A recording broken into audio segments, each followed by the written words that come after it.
Sapataria Celine. Encontre centenas de modelos para todos os gostos. Percorra a nossa galeria de produtos e encontre o calçado ao seu gosto, ao melhor preço e com a melhor qualidade. A Sapataria Celine tem sempre calçado nacional, porque o que é nacional é bom. Visite-nos na Avenida Cidade de Coimbra 136, na Praia de Mira, e também na internet em celine.com.pt. Sapataria Celine. Aguardamos a sua visita. Quintas-feiras, 21 horas, na Mira do Ambiente. Informação e sensibilização ambiental. Programa quinzenal produzido e realizado por Joana Lima e Tiago Cruz. Conhecer é proteger, na Mira do Ambiente. Quintas-feiras, 21 horas, na Rádio Mira.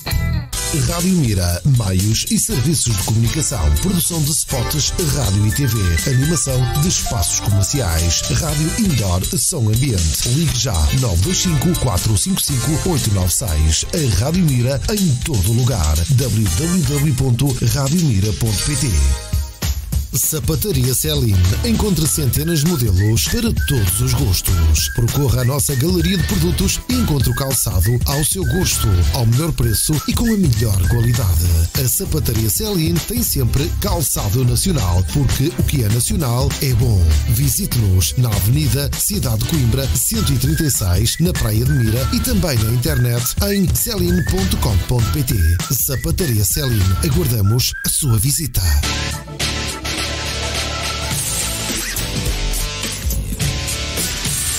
Chegou ao sítio certo. Esta é a sua estação. Som do Wave Audiovisuais. Alugar de equipamento audiovisual para conferências, concertos, karaoke, desfiles de moda, casamentos, grupos folclóricos e muito mais. Som do Wave. Som com boa onda. Contacte-nos. Telemóvel 924 118 399 em Mira.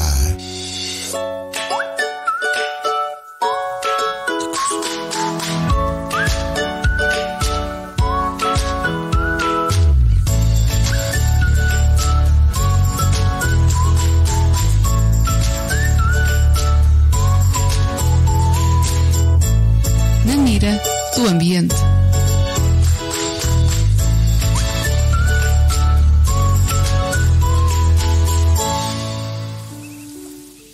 Olá, muito boa noite. Pedimos, já estou a falar em meu nome e do Tiago. Eu não tenho nada a ver com isso. Avise já, a culpa não é minha. Pelo atraso. Não, a culpa também é dele, que ele teve a dar explicação até às 8 da noite. Portanto, a culpa também é dele.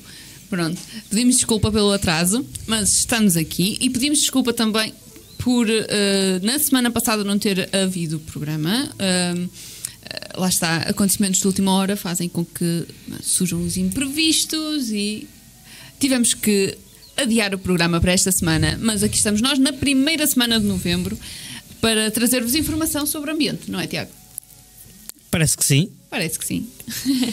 Então, e como sempre, começamos com uma pergunta para quem nos está a ver através do Facebook. Para quem nos está a ouvir através da rádio, do site da Rádio Mira, pode responder se for ao Facebook da rádio.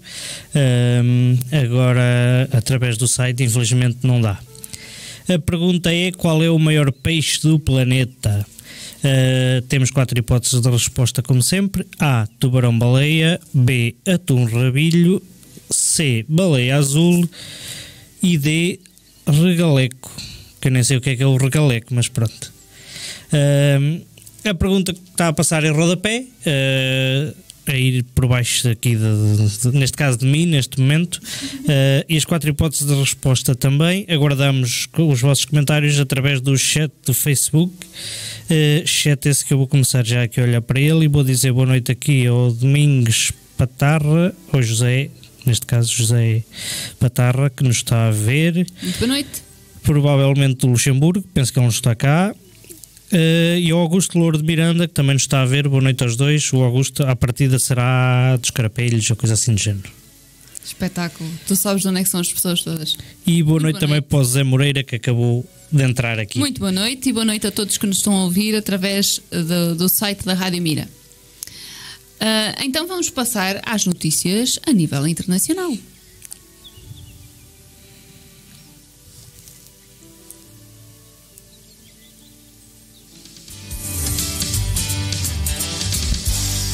Assim vai o mundo. Estufas do futuro desenvolvidas em Espanha. O que outrora foi um deserto é hoje, na região de Almeria, no sudeste de Espanha, simultaneamente um mar de plástico e a horta mais secreta da Europa. A agricultura intensiva de estufa trouxe prosperidade a esta área e com ela a especialização em novas técnicas de cultivo de frutas e legumes. Agora, um grupo de empresas pioneiras quer implementar esta tecnologia nas cidades, mas com um modelo de estufa mais estético, 10 vezes mais produtivo e, sobretudo, amigo do ambiente, graças a um projeto apoiado pelo Fundo Europeu de Desenvolvimento Regional, o FEDER. A nova tecnologia, chamada estufa Green Domo, terá a forma de um globo terrestre e uma cúpula geodésica triangular. O objetivo desta forma será consumir o menos de materiais possíveis e aproveitar ao máximo a energia das radiações solares, eliminando todos os obstáculos estruturais à fotossíntese. O sistema de plantação vertical em colunas rotativas permite que as culturas sejam produzidas ao longo de todo o ano, utilizando 70% menos de água. A estrutura é hermética, o que vai protegê-la de condições climáticas adversas e de pragas que afetam o rendimento e a qualidade na agricultura mais tradicional. A ideia é que estas estruturas possam ser instaladas em qualquer sítio, dentro das cidades, em parques, praças ou mesmo no topo dos edifícios. Para a manutenção são necessários apenas 2 trabalhadores. A Green Domo pode ser uma ideia transformadora do conceito de vida urbana, como o conhecemos, mas para tal faltam apoios quer de governos, quer de fundações privadas com espírito pioneiro. Basicamente a ideia é boa, o conceito é bom, depois falta o resto. Exatamente. Falta que alguém olhe para aquilo com olhos de ver, como se costuma dizer. Aquilo é engraçado, são colunas e depois tem as plantas ao longo das colunas e as colunas vão rodando à medida que o sol também vai rodando. É engraçado. E depois parece um iglo. É uma estufa em forma de iglo. É engraçado. Eu queria arranjar uma imagem para vos mostrar, mas não consegui. Para quem nos está a ver através do Facebook. Mas existe um vídeo no site da Euronews sobre isto. Sobre estas estufas em Espanha. E aquilo é engraçado. É uma ideia diferente, inovadora, mas que depois... É preciso investir, é preciso dinheiro para fazer... Pois, mas às vezes quem tem as ideias não tem dinheiro. E quem tem dinheiro nem sempre olha para as coisas como deve ser. É verdade. Continuando aqui pelo chat do Facebook, sim. Temos aqui a Isabela Amorim, que diz boa noite Isabel. Aos dois e disse que era a resposta A. Dizer boa noite ao Carlos Almeida que nos está a ver e a Isabel diz também: o tubarão tem cara de ser o maior de todos. Tubarão-baleia, ainda por cima é baleia, tubarão-baleia. É uma mistura. Pode ser que esteja certa, pode ser. Para quem nos está então a ver e ouvir através do chat do Facebook, eu antes conseguia ver quantas pessoas é que nos estavam a ver, neste momento não consigo. O Facebook está sempre a mudar. E para pior. Facebook. Dizer que está a passar no rodapé aí na imagem nos vossos ecrãs, está a passar no rodapé aqui por baixo de mim e da Joana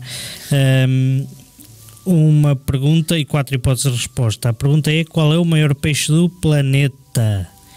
A. Tubarão-baleia, B. Atum-rabilho, C. Baleia azul ou D.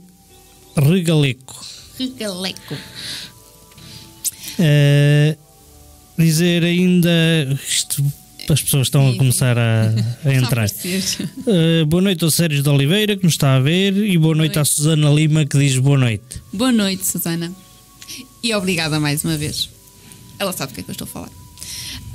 Metade da grande barreira de coral pronto, já comecei a engasgar. Metade da grande barreira de coral morreu nos últimos 25 anos. A Grande Barreira de Coral ainda pode ser vista do espaço, mas cada vez menos.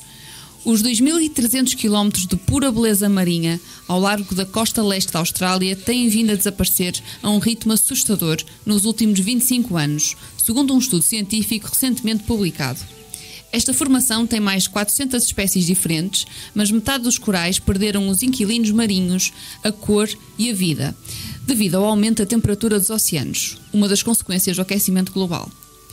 Alterações na salinidade e os níveis de poluição também têm relação direta com o branqueamento e morte destes corais, que são como florestas tropicais subaquáticas e fundamentais para a vida marinha. São formados numa relação de simbiose com microalgas. Uns dependem dos outros. Os cientistas apostam em curas para os corais e numa relação equilibrada entre as microalgas e os corais. Uma má notícia. Alterações climáticas. Vai dar tudo ao mesmo, quase, quando falamos do que é que vai ser o futuro. Passa sempre pelas alterações climáticas. Nós tínhamos visto qualquer coisa que as alterações climáticas até podiam ser boas. Era para um animal qualquer, não era? Não sei, acho que há pouco tempo nós falámos nisso. Era para um peixe que gosta de águas quentes. É a resposta à tua pergunta. Ai meu Deus. A sério, pronto, ok. Estava a ver coisas à cabeça, mas já não estava a ver o que era. Pronto, então já sei. É a resposta à pergunta que está a passar no rodapé. E que, para quem nos está a ver e ouvir, podem ir dando os vossos palpites e nós vamos depois no final dizer qual é a resposta correta e quem é que errou e quem é que acertou. Pronto, isto da Grande Barreira de Coral, para já, é o maior recife de coral que se conhece. Sim. E uma grande parte dele, eu já vi imagens, está mesmo branco completamente, parece que foi lavado com lexívia e perdeu a cor completa, ou seja, está tudo morto. É calcário só, é só esqueleto. Calcário. Pronto, e alguma coisa tem que ser feita, claro, mas não sei o quê. Aí... Por cubos de gelo. Grandes cubos de gelo. Também não podes arrefecer a água demasiado. O problema é esse, é que tens que manter ali o equilíbrio dentro de duas temperaturas, uma máxima e uma mínima, mas que não é com uma diferença de poucos graus. Não é uma máxima de 40 graus e uma mínima de 0. Pois, claro. Eu sei. E aí é que está a dificuldade. Boa noite para o Luís Monteiro, que nos está a ver. Noite, João Daniel Soares também nos está a ver. Boa noite. Boa noite. Susana Lima. Ora bem, a baleia não é peixe, não é? Okay. Por isso acho que é o tubarão-baleia. Está bem. Está bem. A baleia é um cetáceo. E agora resta saber se um cetáceo é um peixe ou não. Uhum. Posso? Por mim podes. Isto é só notícias más. Poça. Confirmado o envenenamento de mais de 2.000 abutres na Guiné-Bissau. Pois, não sou eu que faço as notícias, por isso é que é assim. Também não fui eu que fiz estas. Foi a Inês. Então, um grupo internacional de investigação e de proteção das espécies confirmou que mais de 2.000 abutres foram mortos com inseticida na Guiné-Bissau com objetivos comerciais. Segundo os cientistas luso-guineenses, os abutres da espécie Necrocyrtis monacus, que é o abutre de capuz, está na imagem. Olha que bonitinho. É feio como os outros todos. Por acaso não é muito bonito. Mas parece fofinha, a parte de trás da cabeça parece fofinha. Uma espécie em perigo de extinção e que consta da lista vermelha de espécies ameaçadas da União Internacional para a Conservação da Natureza terão sido envenenados propositadamente para remover as suas cabeças para alimentar o comércio ilegal destinado à utilização de várias partes do seu corpo, cabeças, asas, unhas e patas, em práticas de feitiçaria em diversos países da África Ocidental. Adoro que não tenha sido para comer.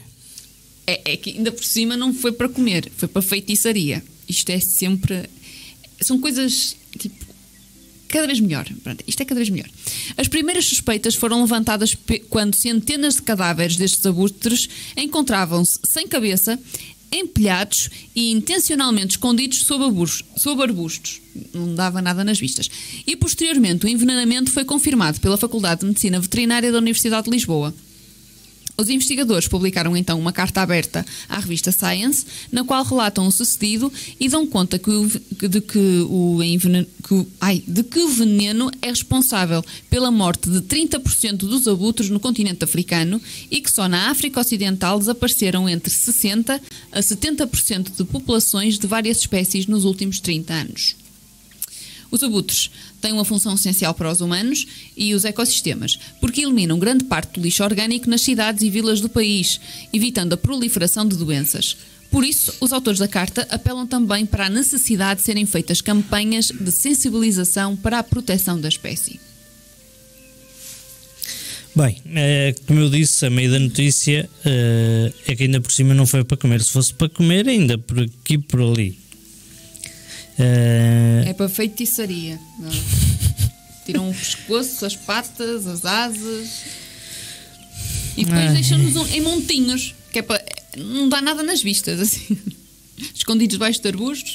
Não, se pelo menos dessem aquilo que não aproveitam para alimentar outros animais, já não era mal de todo. Mas assim, em grande quantidade estão a desequilibrar a população completamente. Pois, isso... E eles são muito importantes no continente africano porque eles comem os animais que estão mortos. Limpam, basicamente. Sim, basicamente limpam e previnem doenças. São necrófagos. Sim, são necrófagos e isso ajuda bastante a limpar o ambiente, basicamente. E ao fazerem isto estão a desequilibrar não é só pelo número de abutres, é depois por tudo o que isso implica. Exatamente. Daí a carta aberta, não é? O restauro dos ecossistemas é a solução para salvar o planeta. Uma notícia de esperança. Devolver ao estado natural ecossistemas de todo o mundo destruídos pela agricultura salvaria a maior parte dos mamíferos terrestres, anfíbios e aves ameaçados de extinção e permitiria absorver mais de 465 mil milhões de toneladas de dióxido de carbono. São as conclusões de um estudo publicado na quarta-feira da semana passada na revista científica Nature. O documento indica que restaurando apenas 30% dos ecossistemas mundiais em áreas prioritárias permitiria evitar mais de 70% das extinções que são previsíveis, ao mesmo tempo que seria absorvido quase metade do carbono acumulado na atmosfera desde a Revolução Industrial. Ao identificar com precisão os ecossistemas destruídos em todo o mundo, que devem ser restaurados para melhorar a biodiversidade e o clima, mas sem ter impactos na produção agrícola, o estudo é o primeiro do género a fornecer dados globais sobre os locais precisos onde essas mudanças devem ocorrer. Indica que restaurar áreas prioritárias pode ser 13 vezes mais rentável do que manter a atual situação. De facto, tendo em conta receios generalizados de que restaurar ecossistemas iria prejudicar a produção de alimentos, os investigadores também calcularam que mais de metade, 55%, dos ecossistemas avaliados poderiam ser restaurados sem prejudicar essa produção de alimentos. Tal seria feito, nomeadamente, com melhor planeamento, produção sustentável, redução de desperdício e não investimento em alimentos como carne e queijo. Esta última parte é que eu não gostei, porque eu gosto de comer carne. Queijo nem por isso, só na massa. Mas, a sério, essa parte... Falta aqui um dado. Qual é o dado? Eles dizem que...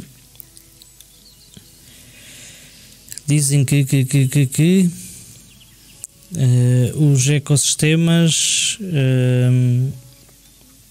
devolver ao estado natural os ecossistemas destruídos pela agricultura, não é só pela agricultura, é por muitas outras coisas, para começar. Mas eles só estão a falar desses. Sim. Acho eu. Pronto, mas salvaria a maior parte dos mamíferos terrestres, anfíbios, aves ameaçados de extinção e permitia absorver mais de 465 mil milhões de toneladas de dióxido de carbono. Durante quanto tempo? Quanto tempo é que é preciso para isto? Pois, realmente. Quer dizer, se for restaurar os ecossistemas e só daqui a 1000 anos é que vamos obter estes resultados. Pois, realmente falta o tempo. Fator tempo. Muito bem, senhor revisor de artigos. Muito bem. Depois dizer também que isto é impossível. Eu também acho que não ou se alimenta a população terrestre ou se recupera os ecossistemas. É assim, eles dizem que é possível as duas coisas, mas esta última parte e não investimento em alimentos como carne e queijo, as pessoas precisam de comer carne e queijo, pelo menos a carne. Ou seja, basicamente, mas o que eu estou a dizer a carne é não sim. haver bovinos, nem caprinos, basicamente é isso que eu estou a Sim, dizer. é não produção de não haver- espécies para carne para comer. Mas aí... E se eu deixar de haver essas espécies? Sim, não, podiam deixar de haver, mas não haver, o que eu penso que eles se referem é a explorações de grande... Sim, massivas. Então assim pode ser. Explorações massivas, porque, por exemplo, na Austrália, no Brasil, etc., a produção de gado é muito grande. Sim. Há quintas com milhões de cabeças de gado. Sim. Isso é muito mas aí também defendem os ambientalistas por causa da produção de metano a partir das fezes dos animais. Pronto, mas isso é mau. Que isso aumenta o aquecimento global. Sim. Por isso é que há muita gente que defende que se devia comer muito menos carne do que aquilo que se come a nível mundial. Há pessoas que dizem que não se deve comer carne, ponto. Eu não sou apologista disso. Nós somos omnívoros, gente. Nós somos omnívoros. Há que respeitar a nossa natureza. Nós não somos herbívoros. Pronto. Mas aqui o não investimento em alimentos como carne e queijo, eu espero que eles estejam a falar em massa, porque se não houver produção de galinhas, de bois e vacas, não é? De porco, de perus, deixam de existir, porque são animais domésticos, já são animais que são domesticados. Sim. Logo, eles vão ter muita dificuldade em se ambientar ao estado selvagem. Não me parece que vão sobreviver essas espécies, não é? E esse é um retrocesso, basicamente. Lá está. Isso demora milhões de anos. Não, eu acho que a extinção é muito rápida e a demorar milhões de anos é a restaurar outra vez. Não, eu estou a dizer... demorava milhões de anos as espécies que atualmente são domésticas a ficarem selvagens novamente. Eu não sei se elas seriam capazes de se adaptar assim. São capazes, mas demora demasiado tempo. É isso que eu quero dizer. Ser capazes são, mas não é em meia dúzia de anos. Vou relembrar quem nos está a ver e ouvir através do Facebook. Para quem nos está a ouvir através do site da Rádio Mira, dizer boa noite a todos. Para quem nos está a ver e ouvir através do Facebook, então vou relembrar que temos uma pergunta a passar em rodapé e 4 hipóteses de resposta. E só tivemos até agora 2 palpites, um da Isabel e um da Susana, que dizem as duas... Palpites femininos. Precisamos de palpites masculinos. Precisamos de palpites de tudo, de todos. De todos os géneros e feitios. Equilibrado. A pergunta é: qual é o maior peixe do planeta? E as 4 hipóteses de resposta são A, tubarão-baleia, B, atum-rabilho, C, baleia azul e D, regaleco. Entretanto, vou dizer... espera lá, vou dizer aqui boa noite ao Hermínio Rocha, que nos está a ver. Olá, a Isabela Amorim diz que está com a Susana Lima. Deve ser por terem respondido as duas tubarão-baleia. Está com a Susana Lima? Eu não sabia. Depois diz: gosto do rosa do animal, que é do abutre. Pronto. Quem é que... A Isabel? Sim. Eu gosto da parte fofinha, tipo, na cabeça. E diz também: desculpem lá, mas não consigo deixar os meus bifinhos suculentos. Pois, eu também não. Eu depende, se me derem um leitão assado, eu deixo os bifes suculentos. Tiago, é carne na mesma. Mas deixo os bifes suculentos. Ai, Jesus, Nossa Senhora. Ou uma boa mariscada, também deixo os bifes suculentos. Isso também é considerado carne, na verdade. É carne de peixe, mas é carne. Marisco. Marisco não é peixe. Pronto, mas não é marisco. Mas é carne na mesma. Pronto. E vamos passar às notícias. Não, ainda falta uma. Ainda falta uma. E é outra vez uma má notícia e tem a ver com alterações globais. Pela primeira vez na história, o mar de Laptev não congelou em outubro. O mar de Laptev Localizado no Ártico Siberiano e considerado pela comunidade científica internacional como local de nascimento do gelo, ainda não congelou no final de outubro pela primeira vez desde que há registro. O fenómeno deve-se às temperaturas elevadas no norte da Rússia, que têm como principal causa o calor das emissões de gases provenientes da indústria e agricultura. O calor retido na atmosfera leva muito tempo a dissipar-se, mesmo nesta época do ano em que o sol apenas brilha por pouco mais de uma ou 2 horas por dia. Além disso, as alterações climáticas também estão a empurrar correntes atlânticas mais temperadas para o Ártico, o que elimina a barreira habitual entre as águas profundas quentes e a superfície fria e dificulta a formação do gelo. A verdade é que a extensão de gelo no Ártico tem vindo a diminuir e a tendência a manter-se-á como o inevitável registro do primeiro verão sem gelo, que deverá ocorrer entre 2030 e 2050.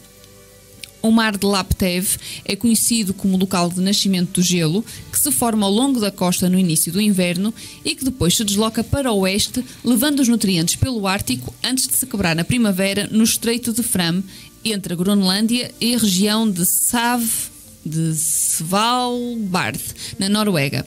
Se o gelo se formar tardiamente no Laptev, será mais fino e, portanto, mais propenso a derreter antes de chegar ao Estreito de Fram, o que pode significar menos nutrientes para o plâncton do Ártico, que terá então uma capacidade reduzida para eliminar o dióxido de carbono da atmosfera. Bem, não vou dizer nada porque acho que não vale a pena dizer nada. Pois.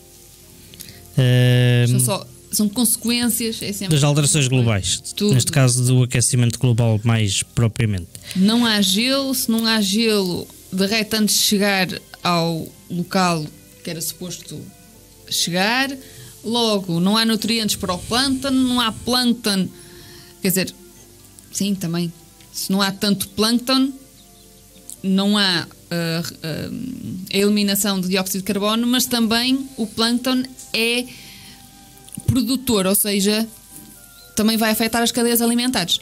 Claro. Há muitos peixes que se alimentam de plâncton. Ou seja, tudo mal. Aqui tudo uma vida. Um cenário todo muito negro. Sim, e já agora só dizer uma coisa. Muitas pessoas não sabem, mas a nossa costa atlântica, e nomeadamente aqui ao largo da Praia de Mira, é muito produtiva a nível de pescado, a nível de pesca. E é produtiva porque não é pelas águas quentes, pelo contrário, é pelas águas frias que vêm à costa, vêm de grande profundidade e chegam à costa por baixo da água quente, digamos assim. Há um fenómeno que se chama upwelling. O uplifting. Não, upwelling, que é o ascender de águas frias na nossa costa atlântica, e é por isso que a nossa costa é tão boa a nível de peixe, a nível de pescas. Se houvesse na universidade, se houvesse água quente só, não tínhamos a riqueza de pescas que temos, de espécies que temos. E mesmo assim, vai haver aqui uma notícia que, mesmo assim, pescado aqui. Continuando pelo Facebook, Flor Bela Franco, boa noite, que nos está a ver. Clotilde Domingos diz: olá, Clotilde, Lyon, França. Bravo, beijinhos aí para Mira, adoro-vos. Muito obrigada. Márcio Filipe diz que é a resposta A, tubarão-baleia, já anotei. Vai tudo para tubarão-baleia. Também a aldeia grande, pode levar tudo. Dizer boa noite ao Márcio então, David Nicolau que nos está a ver, boa noite. Olá, boa e noite. Luizão Pereira também está a ver, boa noite. Muito boa noite, e boa noite para todos que nos estão a ouvir, que chegaram agora à Rádio Mira, atrasados, tal como nós, e estão a ouvir. Ainda vão a tempo, não é? Nós começamos 5 minutos. Ainda falta muito programa. Pois falta. Então agora vamos passar às notícias a nível nacional. Vamos ver o que é que vem aí. E nós por cá.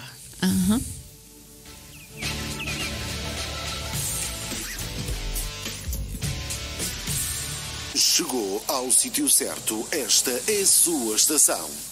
Som do Live Audiovisuais, aluguer de equipamento audiovisual para conferências, concertos, karaoke, desfiles de moda, casamentos, grupos folclóricos e muito mais. Som do Live, som com boa onda. Contacte-nos, telemóvel 924 118 399 em Mira. E nós por cá. E então, cá estamos nós com as notícias a nível nacional. Portugal tem a maior pegada alimentar do Mediterrâneo. É verdade, e é aqui que vem o pescado, Tiago. Então, um estudo da Universidade de Aveiro, publicado esta segunda-feira, dia 2 de novembro, conclui que Portugal importa 73% dos alimentos e é o país mediterrâneo com a maior pegada alimentar per capita. Ou seja, por cabeça. Nós comemos, que é uma coisa doida. Eu não sabia. Os portugueses gostam muito de comer, não é? Mas... E os estrangeiros que vêm para Portugal não comem nada, queres ver? É. Pronto. Portugal tem a boa comida, diz antes assim, coisa que nem todos têm. Pronto, mas vamos ver qual é o problema disto. Então. E já agora, os nossos imigrantes que nos estão a ver e ouvir podem confirmar aquilo que eu estou a dizer.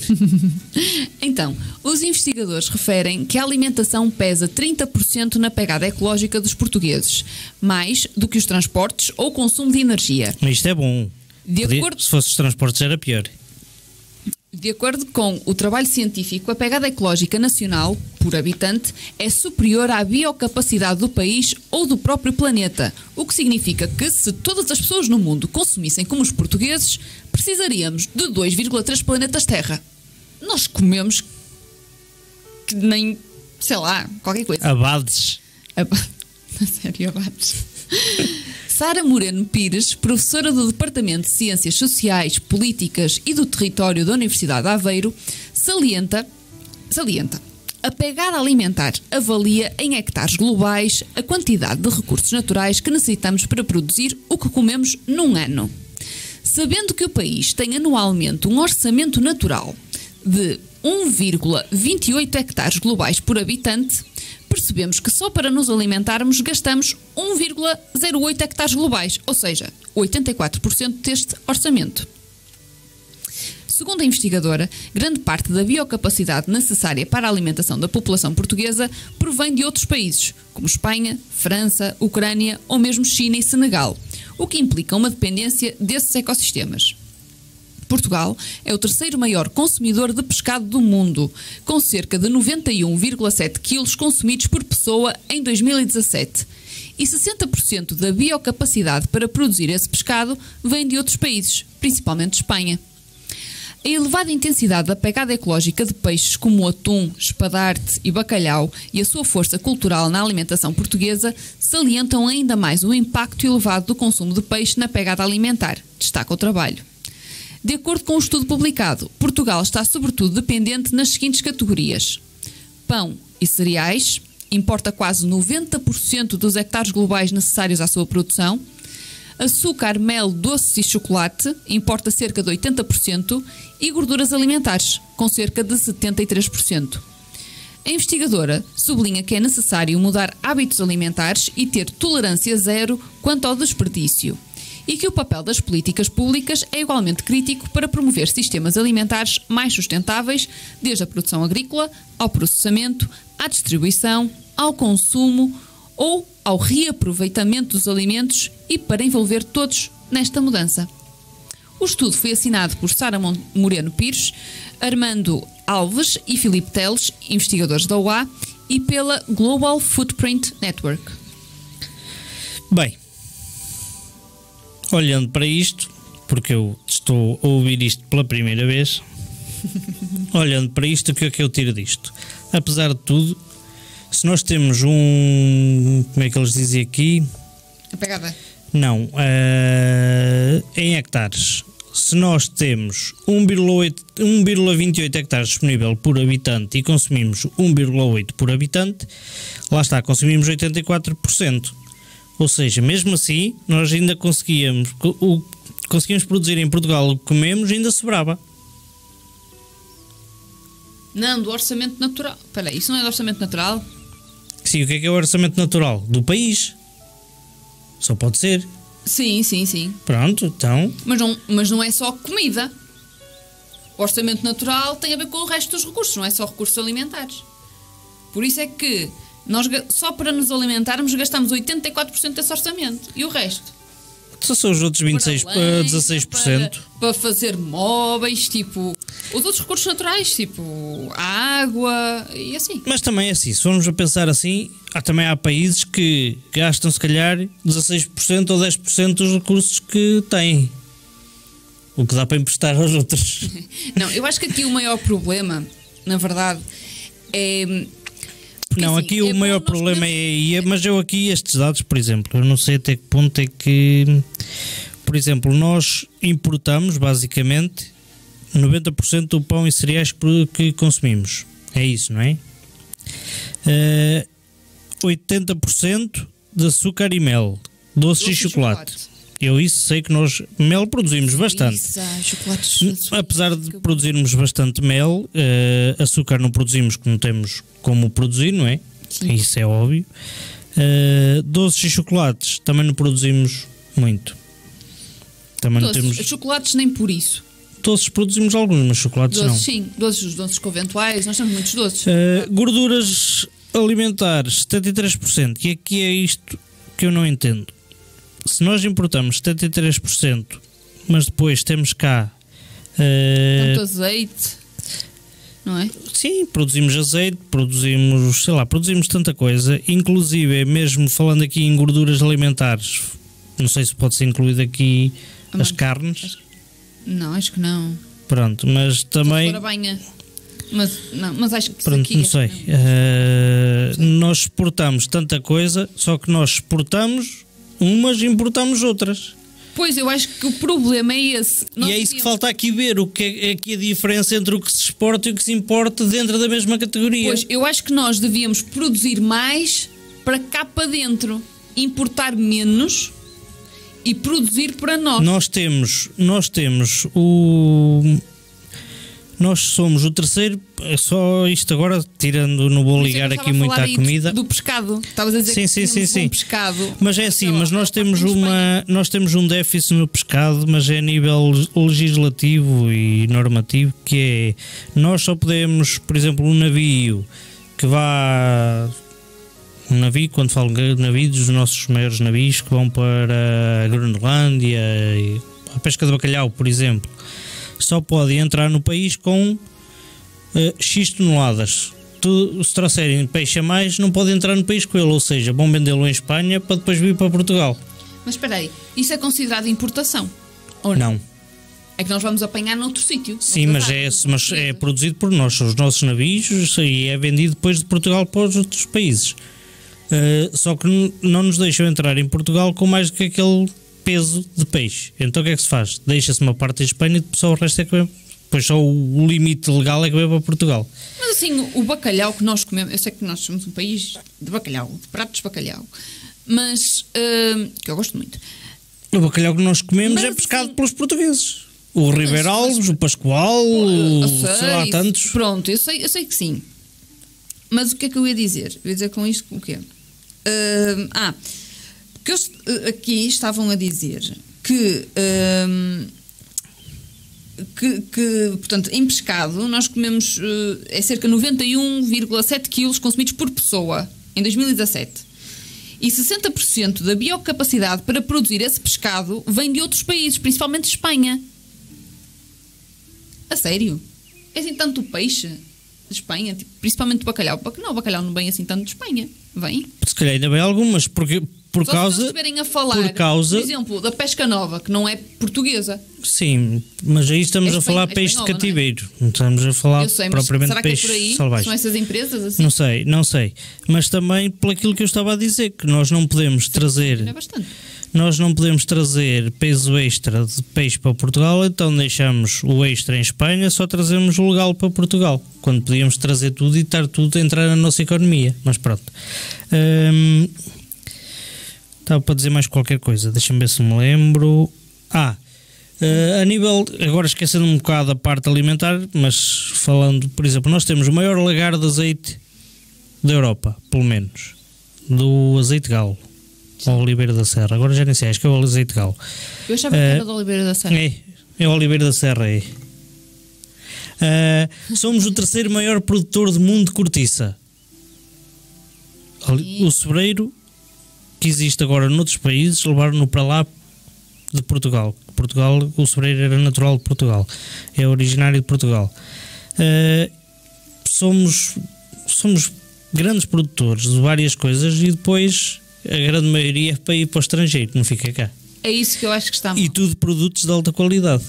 É verdade. E depois importamos produtos que não têm tanta qualidade. É verdade. Comprem o que é português. Procurem o E peixe. já agora, a nível de fruta, somos conhecidos. Somos conhecidos, não.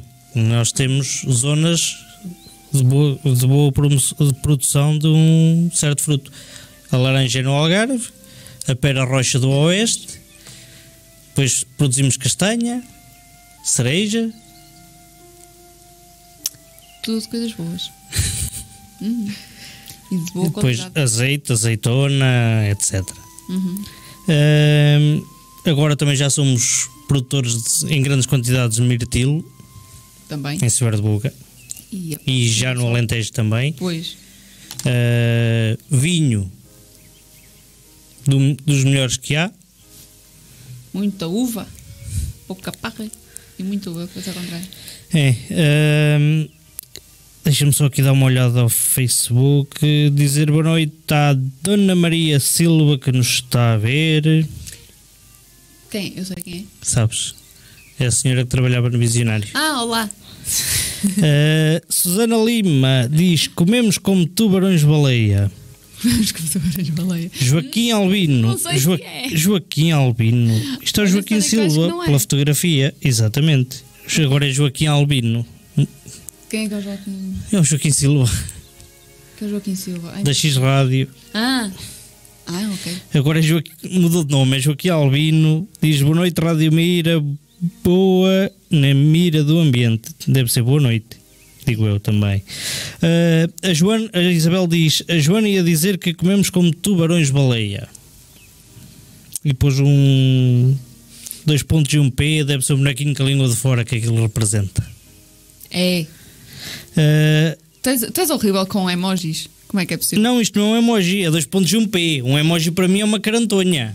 Mas quando se põe 2 pontos e um P, forma o emoji com a língua de fora. É 2 pontos e um P. Alírio Caiado, boa noite, também nos está a ver. Bruno Ribeiro também nos está a ver, boa noite. E Francisco Reigota, boa noite para todos. Muito boa noite. Posso avançar? Não, Obrigada. não pode sair do sítio, Tá senão a câmara desfoca. Ai, meu Deus. Associação Zero pede suspensão de novas centrais de biomassa. A Associação Zero pede a suspensão de novas centrais de biomassa até que seja avaliado o potencial real da utilização dos resíduos florestais para produzir energia e outros fins, que a Associação Ambientalista duvida que seja ambientalmente sustentável, renovável e amiga do ambiente. Apesar de sucessivos governos anunciarem que a utilização de biomassa para energia beneficia as florestas, populações e economias locais, o que se constata é a existência de uma exploração insustentável da floresta com a queima de madeira de qualidade para a produção de eletricidade, que é má para os consumidores, uma vez que os subsídios ao setor são refletidos na fatura, refere a associação. Assim, em comunicado, pede que qualquer intenção de instalação de novas centrais de biomassa seja de imediato suspensa, defendendo a avaliação do potencial de biomassa florestal residual existente. A Zero revela-se duvidosa sobre o material que é queimado, alegando que nele estão incluídos resíduos com origens em árvores doentes e madeira queimada, e aponta a falta de um sistema de monitorização que permita esclarecer essas dúvidas.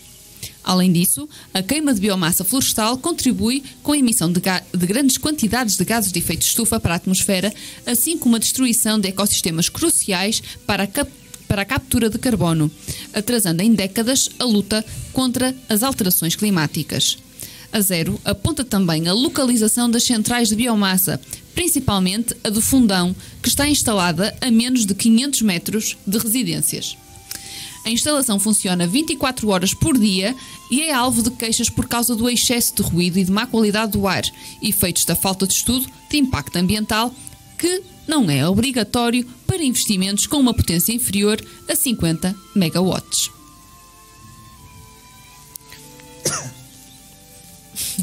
Com licença. Antes de comentar, desafio quem nos está a ver e ouvir através do Facebook para responder à pergunta que está a passar em rodapé. Tem a pergunta, tem as 4 hipóteses de resposta. Já tivemos algumas pessoas a responder. Agradeço que quem nos está a ver e ouvir. Está tudo aí para o tubarão-baleia, não sei porquê. Se assim o desejarem. É um nome tão giro. E se quiserem, claro, nós gostávamos de ter mais algumas respostas. Agradecemos a vossa colaboração. Em relação à notícia, eu percebo a associação zero por um lado, por outro não. Aí eu percebo totalmente a associação zero. Eu percebo o que eles querem e o que querem dizer e tudo muito mais. Agora resta saber o que é que se faz a toda esta madeira queimada. E já não é só isso. É preciso produzir energia. Precisamos produzir energia. Apesar de já produzirmos muita energia eólica, precisamos continuar a produzir energia a partir de combustíveis. Sim, mas aqui a questão... Eu entendo perfeitamente o que a Associação Zero quer dizer. Eu também entendo, Porque é preciso... mas que dei uma solução então para a produção desta energia. Não, mas a questão não é essa, porque assim, não acho que serão as centrais de biomassa que produzam assim tanta energia, até porque nas notícias que nós vimos no início deste ano, a maior parte da energia elétrica em Portugal, a maior parte foi energia renovável. De eletricidade veio de energias renováveis. Sim, é o que eu estou a dizer. É o que eu estava a dizer. Eu estava a falar da eólica, por exemplo. Temos as barragens, temos energia eólica, temos... Logo, esta biomassa não faz assim... não tem um impacto tão grande agora, em Portugal, como a energia renovável.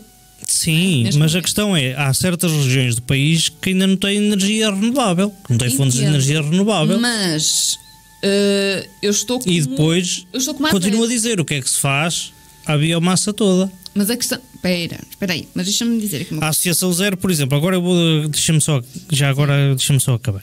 A Associação Zero era inteligente se, por exemplo, ao nível da retirada de pinheiros da floresta, chegasse ali, ou junto do governo, e dissesse assim: olha, era mais benéfico que a ramada fosse triturada e espalhada na floresta. Por exemplo. Pronto. Sim. Era uma boa solução. Pronto, para fertilizar os solos. Eu sei, mas aqui a questão... E para minimizar a erosão. Sim, mas aqui a questão aqui é... A associação está a achar que está a haver aqui um negócio muito grande. E o negócio é mau neste aspecto, porque se não há uma monitorização, se não há uma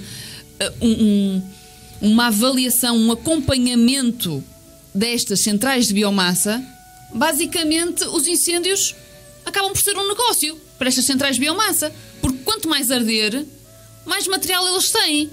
Sim, mas esses incêndios é assim. Mas por isso é que é preciso haver a Associação Zero, uma monitorização. Mas a Associação Zero tem que alertar para problemas supostamente ambientais, correto? E isso acaba por ser um problema ambiental. Está bem. Considero. Sim, então, está bem. Mas se formos a ver, por aí os incêndios são uma... Provocar incêndios para ganhar dinheiro. Então, mas se formos a ver, não são se calhar os principais beneficiados dos incêndios não são as centrais de biomassa. Tiago, por isso é que é preciso fazer uma monitorização, ver o que é que eles estão a usar, como é que estão a usar, para ver se estão a fazer as coisas corretamente, não é? Daí, portanto, eu acho que isto faz sentido. Acho que faz sentido. Faz sentido por um lado, por outro... Eu acho que faz sentido. Tem que haver um equilíbrio. E se for utilizado tudo, não é? Se não houver um controlo, é muito mau. Acaba assim, então, quer dizer, vamos destruir as florestas todas só para criar energia através de centrais de biomassa. Não, a questão não é essa, até porque, como tu disseste, neste momento nós produzimos muito mais energia de fontes renováveis do que não renováveis. Mais uma razão para controlar as centrais já agora, de biomassa. vou-te dizer, nós na como é que se chama? Na herdade da Marleja temos o maior. Estava a pensar. É no Alentejo. Temos o maior campo de painéis fotovoltaicos da Europa. Sim. Isso está no Discovery Channel. Dá no Discovery Channel, exatamente. Isso é que eu estava a pensar. Herdade da Marleja. Eu já ouvi falar nisso. Está no Discovery Channel. Sim, eu tenho o maior. É o maior campo de painéis fotovoltaicos da Europa. Yep. Eu sei. Pronto, lá está. Mas eu acho que isto, independentemente daquilo que tu disseste, de eles darem outras soluções para. Pronto, independentemente disso, eu acho que isto que eles fizeram está bem. Tem que ser controlado. Pronto.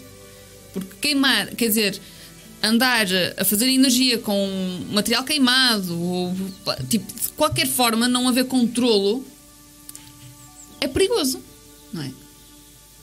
Se não houver controlo, olha, vamos queimar. Estamos a precisar de madeira. Vamos queimar aquela coisa ali, aquela zona. Já agora, falando no Discovery, Sim. Portugal também produz tomate para a maior fábrica de embalagem, como é que é? Não, de sopa de tomate enlatada do mundo.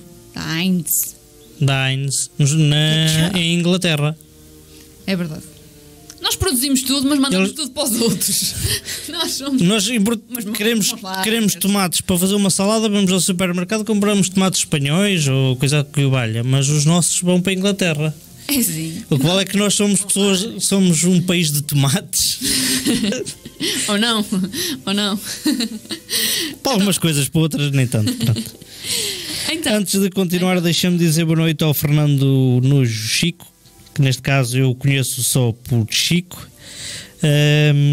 Boa noite. Provavelmente está-nos a ver de Condeixa. E Lourdes Ferreira, que nos está a ver também. Boa noite. Boa noite. Projeto Pure recebe 3 milhões de euros para produzir fármacos mais sustentáveis. Um projeto europeu, coordenado pela investigadora Cecília Roque, da Universidade Nova, recebeu um financiamento de 3 milhões de euros para desenvolver métodos sustentáveis de produção de fármacos usados no tratamento do cancro e na vacinação. O projeto Pure tem como objetivo produzir medicamentos de origem biológica, como anticorpos e partículas virais, e inclui a colaboração do Laboratório de Engenharia Biomolecular da Unidade de Ciências Biomoleculares Aplicadas da Faculdade de Ciências e Tecnologia da Universidade Nova de Lisboa, da Universidade de Recursos Naturais e Ciências da Vida de Viena, da Universidade de Bayreuth, não sei se é que se diz, na Alemanha, e do Instituto de Biologia Experimental e Tecnológica, o IBET. De acordo com Cristina Peixoto, do IBET, o projeto de purificação dos biofármacos é responsável por cerca de 80% do seu custo total de produção, e os cientistas consideram que os biofármacos são uma necessidade atual, pelo que somente uma mudança radical nas tecnologias de purificação pode reduzir o impacto ambiental da indústria biofarmacêutica. Os novos processos de purificação usados neste projeto são mais rápidos e eficientes, potenciando a redução do custo dos biofármacos, tornando-os acessíveis a populações menos favorecidas. Os materiais e processos desenvolvidos cumprem os requisitos de uma economia de base biológica por serem completamente degradáveis e combinarem a proteção ambiental com melhorias na economia. Tiago, o que é que tens a dizer sobre isto? Ninguém te mandou fugir daqui. Fui tratar de assuntos. Fui. E já agora posso já dizer que o próximo programa será daqui a 3 semanas e não 2. Dia 26 de novembro. E depois logo se verá. Eu já sabia disso. Pronto, mas ali... Está aí essa informação no fundo do leão. Tudo bem, mas eu digo já também. Antes de comentar o que quer que seja, deixa-me só dizer boa noite à Irene Louro, que nos está a ver e ouvir. Olá, boa noite, Irene. E estamos, eu estou perdido. Estamos no projeto Pure. Sim, projeto Pure, que é de biofármacos. 3 milhões de euros para produzir fármacos mais sustentáveis. Sim. É assim, anticorpos e partículas tudo o virais. que for mais sustentável para mim, devia ter financiamento, obrigatoriamente, mas pronto. Yep. Mas isso sou eu que digo. E basicamente Mas é um processo de purificação que vai fazer com que o custo destes biofármacos seja reduzido. Porque é a produção, basicamente é a purificação dos biofármacos que tem um peso de 80% no custo total de produção. E então este processo novo vai reduzir o custo dos biofármacos. É assim, se são substâncias mais naturais, logo aí tem menos transformação à mistura, reduz no preço, porque reduz o custo de produção. Quanto menos Mais transformados menos, forem... Aqui são anticorpos e... eles falam em anticorpos e já não sei o que era outra coisa, nossa senhora, é a minha coisa. E partículas virais. Portanto, é preciso dividir as coisas, não é? Sim, mas... anticorpos e retirar as partículas Mas o medicamento virais. é um medicamento. Seja um xarope, seja um comprimido, seja o que for. Bem, mas o medicamento normalmente mistura as coisas. Não é? Tipo, fazes... E aqui tens que misturar sempre alguma coisa. Aqui Não tens que misturas é retirar tantas. coisas. Não, aqui tens mais que retirar coisas. Tens que retirar anticorpos de dentro de células e é mais complicado. Eu acho que é mais complicado. Pronto. De qualquer forma, a única coisa que tenho a dizer é tudo o que for mais sustentável, tudo o que for mais natural, tudo o que for mais amigo do ambiente, para mim devia ter sempre financiamento. Estou de acordo. Apesar de não haver financiamento para tanta coisa, mas pronto. Elogiam as melhores ideias, pelo menos. Exatamente. E davam mais a uns e menos a outros, depois uns reclamavam e pronto. É típico. Não, acho que tudo o que for para melhorar, e neste caso melhorar não só para fazer coisas melhores, mas fazer coisas também mais amigas do ambiente, que é bem-vindo. Exatamente. Relembro quem nos está a ver e ouvir através do Facebook, temos uma pergunta a passar no rodapé. Pergunta essa que é, até rimei tudo: qual o maior peixe do planeta? A. Tubarão-baleia, B. Atum-rabilho, C. Baleia azul e D. Regaleco. Estou a reparar que os relógios aqui do estúdio não estão atualizados. Eu estava a ver a hora nos Açores e estava a achar... 1 da manhã. Isto é em Atenas. Estou a dizer que são 11 horas. Eu estava a ver se estávamos... Tipo, já demorou 1 hora o nosso programa e nós ainda temos o que falar. E eu estava a ver e eu assim... 2 horas? Não, eu fiquei muito confusa agora. 2 horas de programa e ainda tínhamos isto tudo. Ainda íamos a meio. Nossa Senhora. Ok, pronto. Vamos passar aos eventos. Yep.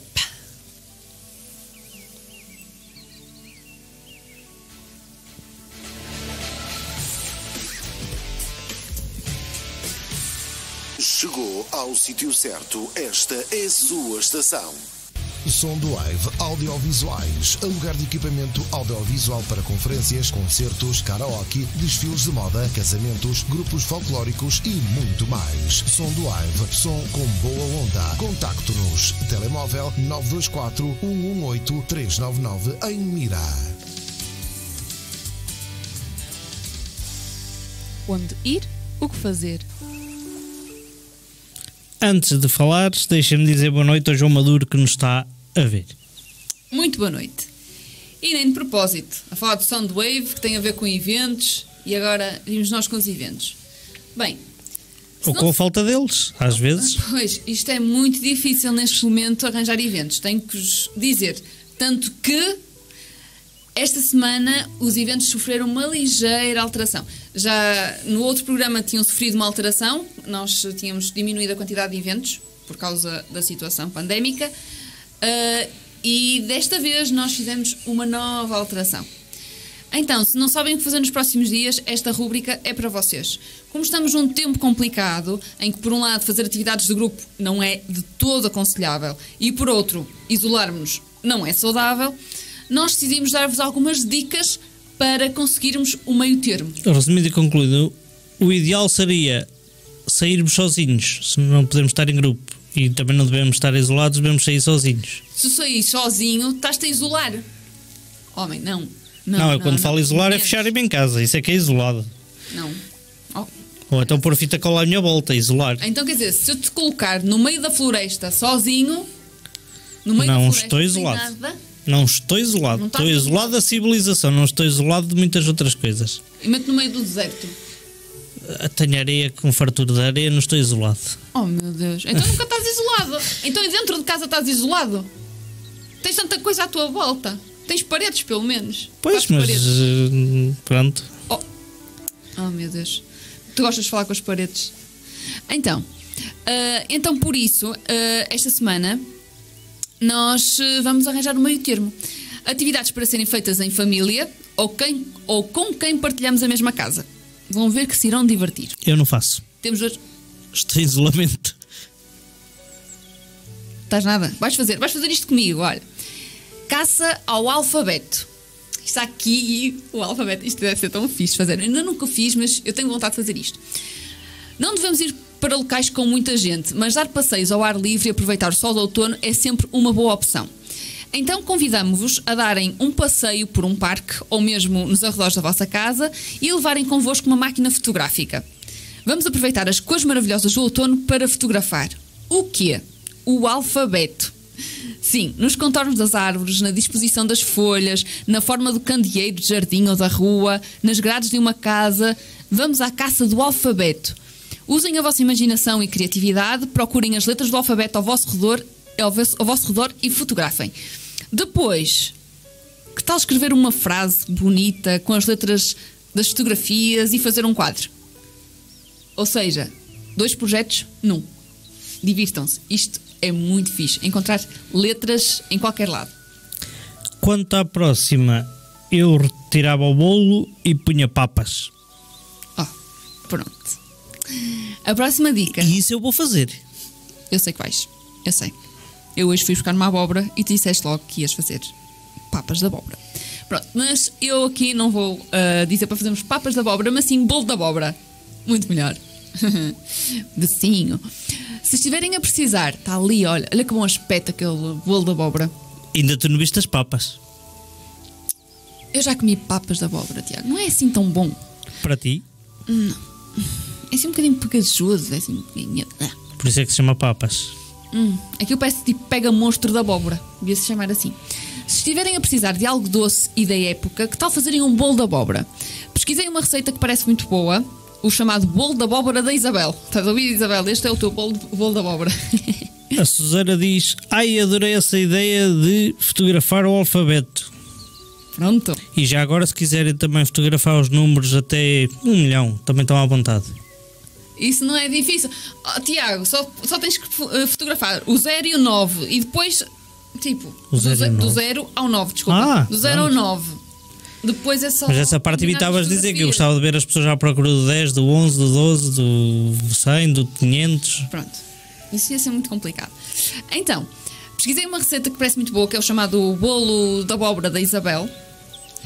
Oh, Isabel, é da Isabel. É da Isabel. Que está disponível no site pt.petitchef.com. Então, para este bolo, que tem ótimo aspecto, precisarão de 1 kg de abóbora limpa de casca e pevites, 5 ovos, 300 gramas de açúcar, 100 gramas de margarina derretida, o sumo de um limão e 200 gramas de farinha com fermento. Como fazer? Então, primeiro tem que cortar a abóbora aos quadradinhos pequenos e cozê-la. Depois de cozida, tem que escorrer e colocar uma tigela para ela arrefecer um bocadinho. Depois, juntar a abóbora ao açúcar e misturar muito bem. Depois, coloca-se o sumo de limão e os ovos. E os ovos coloca-se 1 a 1 e bater entre eles, entre cada adição. Tudo muito bem misturado. Juntar depois a margarina derretida e envolver tudo muito bem. Finalmente, adicionar a farinha peneirada para ficar mais fofinho, misturar bem e levar ao forno numa forma untada e polvilhada com farinha por cerca de 30 minutos a 170 graus. E pronto, e já está. Basicamente isto foi uma receita. Exatamente, é uma receita. Sim, mas podias dar a ideia do bolo e não dar a receita completa. Então, mas o objetivo... As pessoas podiam ir pesquisar. Então, e podem ir ao pt.petitchef.com e procurar. Olha, eu tenho-te a dizer que era uma boa rúbrica para a Rádio Mira, um programa de culinária. Aí num estúdio que fosse engendrar um estúdio de cozinha e ter um programa de culinária. Eu era o provador de serviço. Sim. Mas digo já, para tudo, menos para carnes de bovino e caprino. Isso era o que eu te estava a provar. Isso é que, se tu gostasses, aí é que era o vencedor. Hã? Pois, eu estou a ver. Já estão aqui a arranjar problemas, já estou a ver farinha no ar. Não, olha, agora até temos um vereador da Câmara Municipal de Mira que é cozinheiro, que podia. Oh, pois, é verdade. Estou aqui a dar umas dicas. Andas a ver Masterchef, Olha lá. Austrália. Demais. O atual vereador, o Luís Labrador, fazia.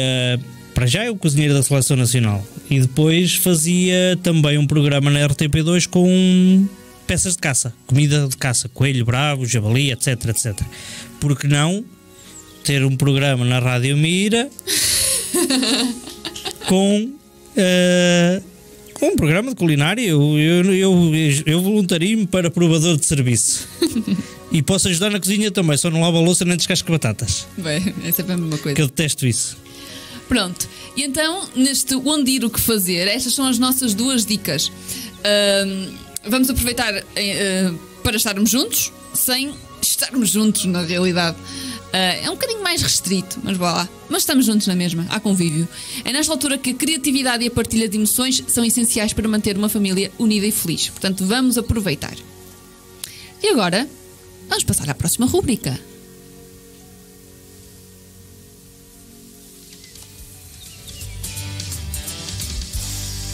Cultura ambiental. E então, Tiago, o que é que achas que eu vou sugerir hoje? A ver, pelo que está aqui escrito, um documentário, um livro e uma música. Ai, eu não sei porque é que ainda lês, já devias saber. Porque às vezes pode não ser um documentário, pode ser um filme. Pois é verdade, tens razão. Sabes aquilo que eu digo, ainda te lembras aquilo que eu te digo. Então, documentário,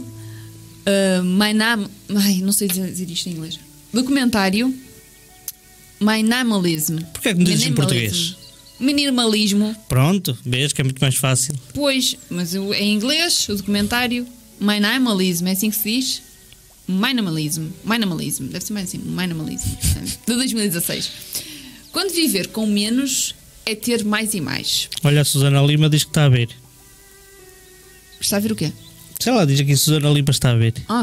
Minimalism é um documentário sobre as coisas importantes da vida que acompanha o processo de transformação de uma vida de consumo material. Está ali a imagem, portanto, está a passar a imagem do cartaz do documentário. Portanto, é um documentário sobre as coisas importantes da vida que acompanha o processo de transformação de uma vida de consumo material para o conceito de minimalismo que Joshua Fields Milburn e Ryan Nicodemus, autores e fundadores do site de Minimalists, eu não sei dizer isto, experienciaram quando decidiram mudar o seu estilo de vida. Compramos coisas que não precisamos, com dinheiro que não temos, para impressionar as pessoas que não gostamos. É como o consumismo atual é representado neste documentário, apresentando o minimalismo como um estilo de vida que liberta não só o espaço físico, mas também o emocional. O documentário não é sobre o não consumo, mas o consumo consciente de apenas do que é essencial e sobre tornar a vida mais simples e parar de acumular coisas desnecessárias. Ao longo deste documentário, Joshua e Ryan relatam a felicidade, liberdade e aumento de tempo disponível que conseguiram alcançar ao adotarem esta filosofia de vida. Um documentário que aborda temas como a economia, a moda, a família, a saúde e a sustentabilidade, dando dicas a todos daqueles que querem experienciar este estilo de vida. Um primeiro passo para, como os autores, se quer livrar do consumo excessivo e contribuir para o desenvolvimento sustentável. E agora vamos ao nosso livro, um livro para crianças, mas também para adultos. A Rainha dos Ares, a Águia Imperial Ibérica, de Carla Maia de Almeida. Este é o segundo livro da coleção sobre espécies ameaçadas, lançada pela imprensa nacional Casa da Moeda. A Águia Imperial Ibérica é uma das espécies mais raras da Europa e alvo de um programa de recuperação em Portugal, o Life Imperial, apoiado por fundos da União Europeia. Este livro ajuda a conhecer esta grande águia e outras aves de rapina presentes no nosso país e inclui um póster com ilustrações dessas espécies. Uma parte das receitas revertem para o Fundo da Conservação da Natureza e da Biodiversidade. Uma boa prenda de Natal. Agora vamos passar à nossa música Only Human, do Jason Mraz. Esta música, de 2008, coloca o ser humano como um mero ser humano inserido na natureza. Não somos mais do que parte da natureza, mas estamos a transformá-la. Durante a música, o cantor pergunta-se a si mesmo e aos animais se eles o veem de forma diferente ou se será só um humano. Refere-se a uma árvore que foi plantada em 1923 e que cresceu imenso, dando abrigo a vários animais e convidando-o a trepá-la. A música reflete sobre o que nós pensamos que somos no mundo. Somos mais do que humanos ou somos parte do planeta? O homem precisa de óculos, é estrábico. Isso é o Jason Mraz de forma estranha. Isso é o CD, e já agora CD também, da música. se lhe pusesse o nariz, também ficava mal. Só tem narinas. Já chega para respirar. E as orelhas também são defeituosas. Pronto, Tiago. Não tem muito jeito para desenhar. Vá lá. Pronto, se calhar até foi ele que desenhou. Espero ao menos que a música seja melhor que a... Por acaso é gira a que música desenho. agora. Não conheço. Acho eu que não conheço. Não deves Posso até já ter ouvido e se calhar não pelo conheces. nome não... Agora é não contigo, estar a ver Tiago. o... Mas antes de ser contigo, espera pela musiquinha. do Jason Mraz. Não. Não pode ser. Senão o Facebook corta. Rádio Mira, meios e serviços de comunicação, produção de spots, rádio e TV, animação de espaços comerciais, rádio indoor, som ambiente. Ligue já 925 455 896. A Rádio Mira em todo lugar. www.radiomira.pt. Ecossugestão. Bem, agora é comigo então.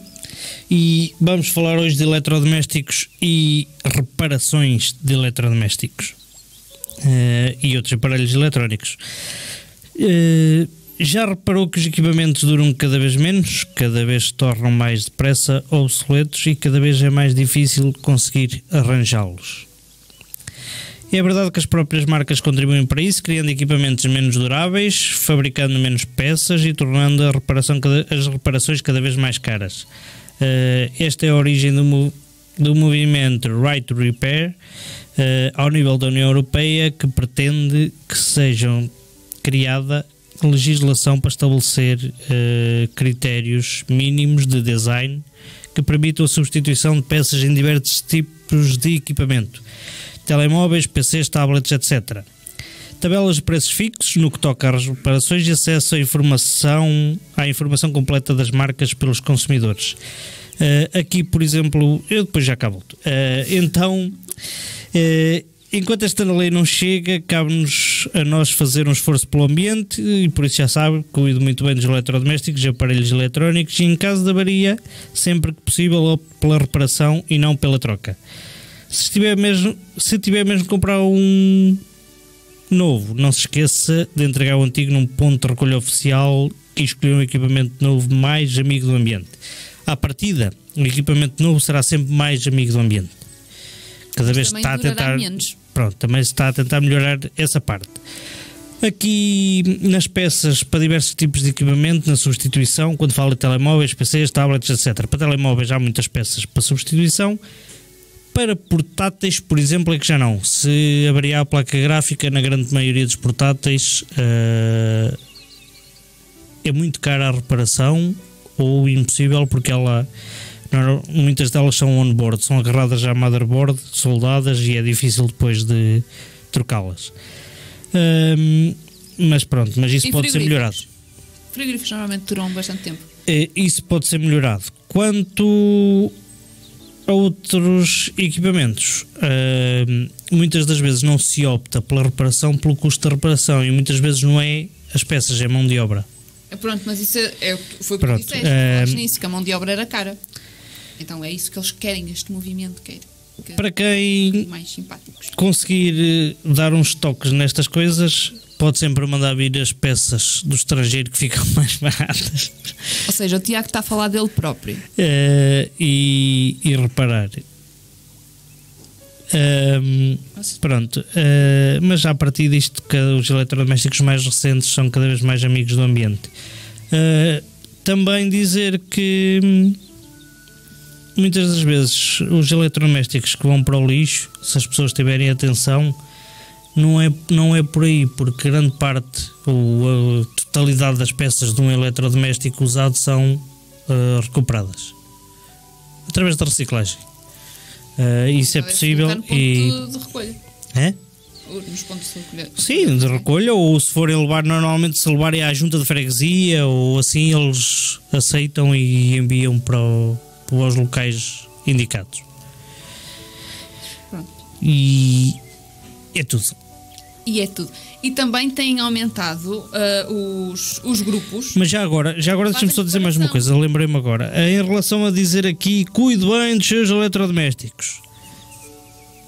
Hoje em dia, isso é verdade para uns, mas é totalmente errado para outros. E eu digo isto porquê? Porque há muitos aparelhos eletrónicos, não eletrodomésticos, que, como têm muitos circuitos eletrónicos, eles podem ser programados para, ao fim de uns X anos, darem o pifo. basicamente. Por isso é que eles estão. Por isso é que existe movimento. Tu já reparaste que tu estás a comentar mais aquilo que supostamente era uma afirmação, é uma ecossugestão, é algo que não era suposto ser comentado e foi dito por ti, tu comentaste as outras notícias que era suposto comentares. Eu sei, mas porque eu não concordo totalmente com a ecossugestão, pronto. Então começa a fazer tua ecossugestão. Olha. Ai meu Deus. Pronto, és muito crítico. O tempo passa e está mais do que na hora de revelar a resposta correta à nossa questão. Então vamos ver. Nós temos... Para avançar temos que ser críticos.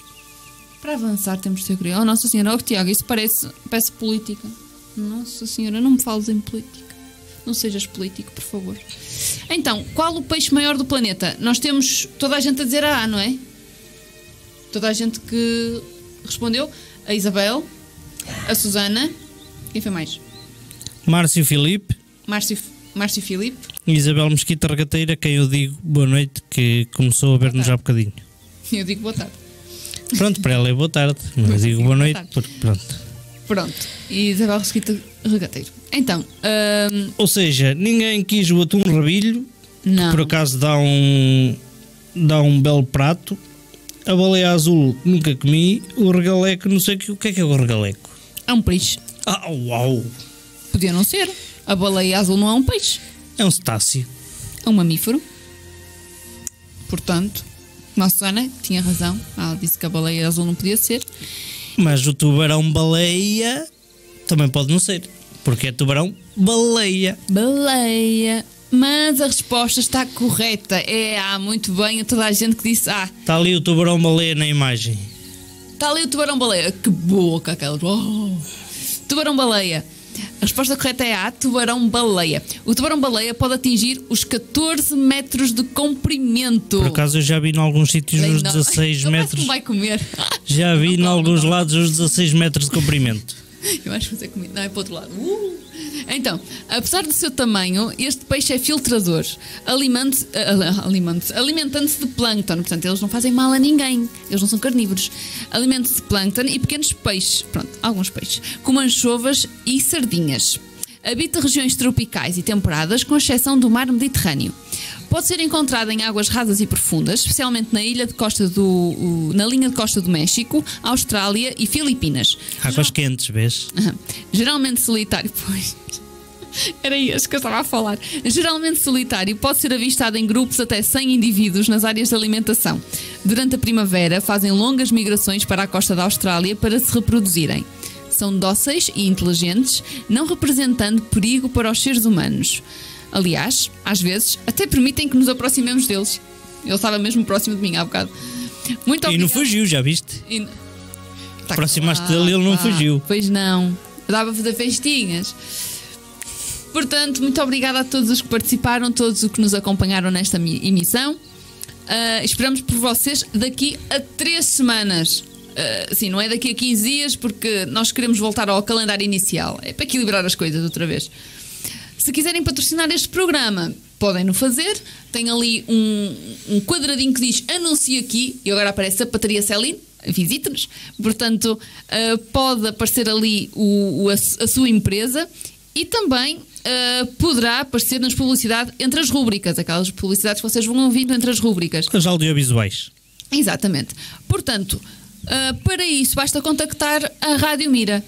Vão ao site da Rádio Mira, www.radiomira.pt, e têm lá toda a informação que é necessário, o contacto telefónico, e-mail e tudo o que é necessário para poderem patrocinar este programa, caso estejam interessados. Nunca é demais lembrar. Também podem contactar-nos e nós fazemos a ligação com a Rádio Mira. Também podem contactar o Cian Mira e nós fazemos a ligação. Portanto, com o Cian Mira é cianmira@hotmail.com. Nunca é demais lembrar, usem máscara, lavem as mãos frequentemente e mantenham a distância de segurança. Evitem convívios com pessoas de casas diferentes para que expulsemos este vírus do nosso país e do mundo de uma vez por todas. Lembrem-se que o vírus precisa de uma casa para viver. Se não lhe dermos essa oportunidade, ele não se propagará. Continuação de uma boa noite e não se esqueçam que com o Cian Mira, conhecer é proteger.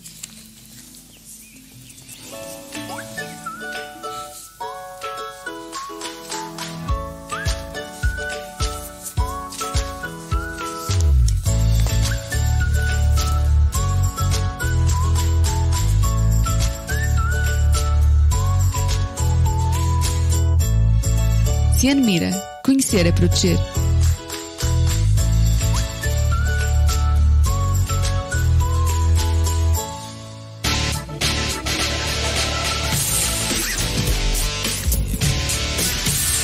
Chegou ao sítio certo. Esta é a sua estação. Soundwave Audiovisuais, aluguer de equipamento audiovisual para conferências, concertos, karaoke, desfiles de moda, casamentos, grupos folclóricos e muito mais. Soundwave, som com boa onda. Contacte-nos. Telemóvel 924 118 399 em Mira.